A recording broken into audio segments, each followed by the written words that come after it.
When the PlayStation 5 first released, there was a lack of quality exclusives, a trend that continued over the course of the generation.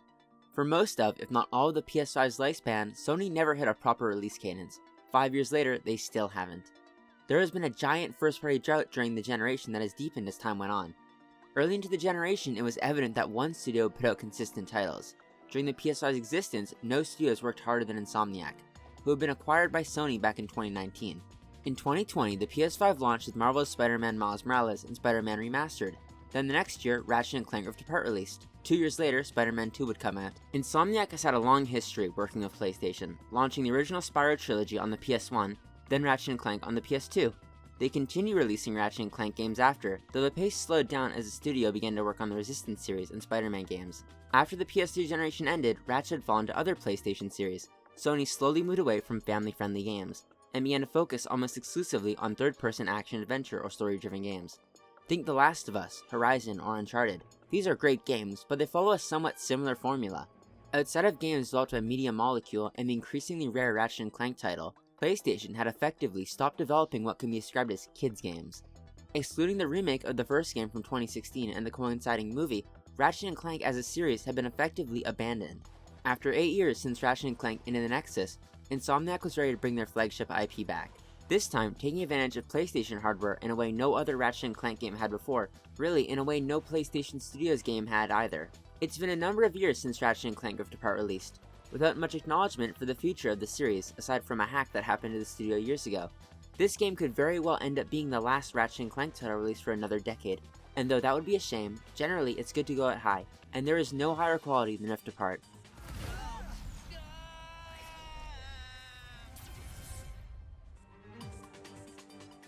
Looking at Ratchet & Clank Rift Apart with the context of many of Sony's decisions recently has aged the game gracefully. Understanding the sales issues has darkened the joy of the game, and seeing the leaks from Insomniac make the game somewhat of a tragedy. That's a weird way to talk about what is at the end of the day a children's game though. Previous games in the series had a slight edge to them, a darker sense of humor, while Rift Apart is geared more towards younger gamers, which is fine, but I do miss some of the edge from those PS3 titles. Ratchet & Clank Rift Apart before anything else feels like a labor of love from Insomniac, the ultimate return of Ratchet and Clank, the various characters and new entities in the world. It's fun to experience a new adventure with these characters, especially after close to a decade without them. You can tell Insomniac had fun while making the game, and more importantly, put their heart and soul into the title. I really enjoyed playing through it, but should you? Ratchet & Clank as a series are these really interesting blends between sci-fi-ish action, surprisingly great combat, quality humor, and relatively decent platforming.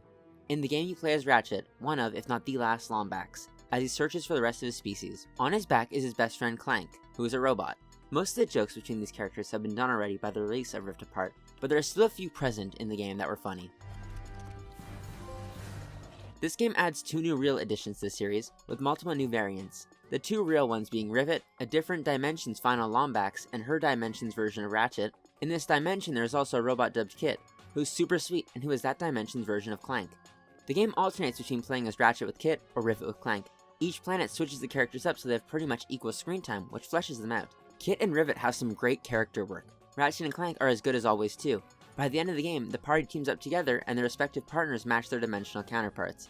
I like having a second playable character. Rivet may have had the same moveset as Ratchet, and Kit the same as Clank, but sometimes a quick change in characters can greatly benefit a game, as I believe they did in Rift Apart. The gameplay of the Ratchet & Clank series hasn't changed all too much in the decades it's been around for. Insomniac has slowly iterated over the years, but there are some noticeable changes in the most recent releases compared to the older ones. Take for example the smoothness of gunplay, or the new dodge ability which greatly benefits platforming and combat equally. I didn't use it much because I'm decent at the game, but for someone who isn't good, they could easily avoid damage with it. I haven't played a game in this series since the PS3, so I enjoyed Rift Apart. The world was so open, going around these planets wearing hover boots, performing little tricks, and generally just speeding around was incredibly fun. A fantastic element in these games are the weapons. There are so many unique options to take on enemies within this series. Of course there's the Sheepinator, which is unfortunately not present in Rift Apart, but there's some great ones in the game. I used every weapon I had. I purchased all of them on my playthrough outside of 1. I leveled all of them up excluding 2 to level 5. The mechanics of gunplay in this series are unmatched. Always having a weapon to level up by simply using it makes the game so open. I never stuck with a single gun. I always bounced around between all of the underleveled ones on my weapon wheel. Sure, I could have finished battles quicker by sticking to the Enforcer or the Negatron Collider, but that wouldn't have made the game nearly as enjoyable. I may have liked certain weapons more than others, but I wanted to see how they all worked fully leveled up. Some are great, others aren't, but fully upgrading a weapon is fulfilling regardless of how good they are.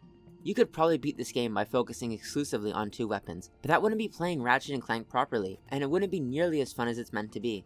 The game has so much to do, and so many different mechanics to diversify the level design. There's wall running in between platforms, something that's not super fun nor did it ever feel properly tuned. A specific world has buttons to alter dimensions or time.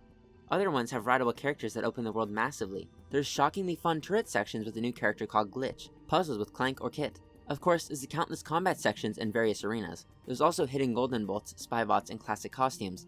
There's a lot to do, and the various things in the game kept me thoroughly entertained while playing through it. I enjoyed all of these sections in their own right, even if I enjoyed platforming and shooting the most. The most fun I had in the game was during the final quarter, bouncing back and forth from playing as Rivet to playing as Ratchet. There was no difference in their playstyle, but it sold the journey of the two and how they had been working together. If there's one thing you won't hear anyone complain about with relation to Ratchet & Clank Rift Apart are the graphics. The game looks beautiful. The art style is amazing. The movements are fluid. Everything is perfect, or close to perfect. There's a little bit of an over-reliance on the color purple, but aside from that, these planets are vibrant and fun to explore because of how they look. The graphics are great, and so is the performance, running smoothly without any noticeable issues during my entire playthrough. Rift Apart feels like a Disney or Pixar movie come to life. Maybe not in the story department, but in the actual graphical presentation.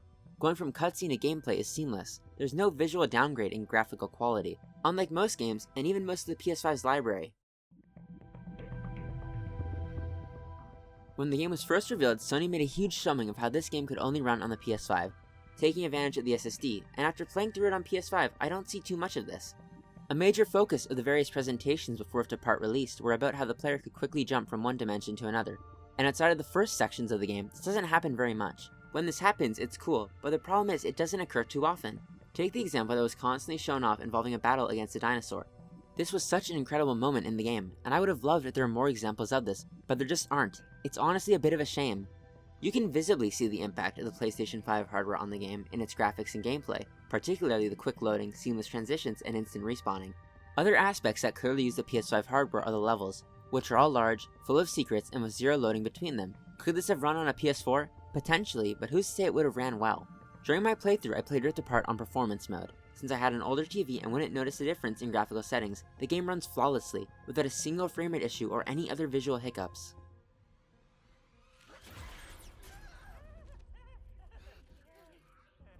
The story in Ratchet & Clank Rift Apart is unshockingly simple.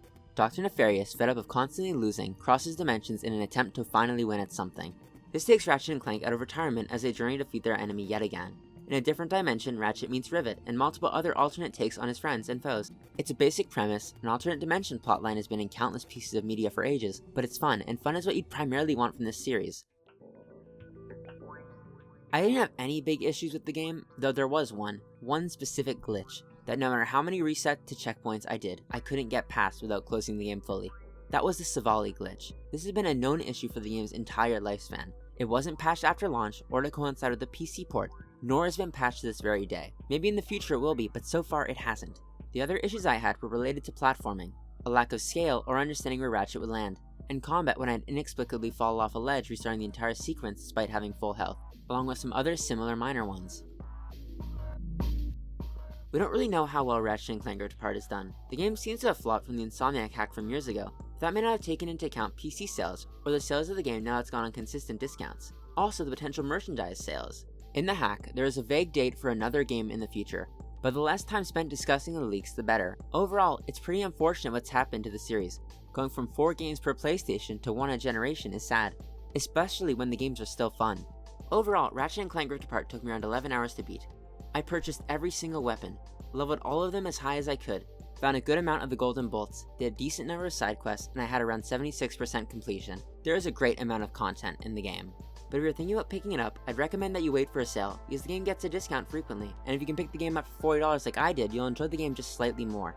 Would I recommend playing it today? Almost certainly. I had so much fun playing through Rift Apart, and that's kind of all that matters to me when playing through games like this, so of course I would recommend it. There's a lot to love about Ratchet & Clank Rift Apart in my opinion. The game made me feel happy. I felt super joyful while playing. The game was relaxing because it wasn't difficult, but it also wasn't too easy to be boring. I wanted to buy Rift Apart for years. Honestly, I meant to buy it last year for the summer sale, and I'm glad I got it this year because it's so incredibly enjoyable to play.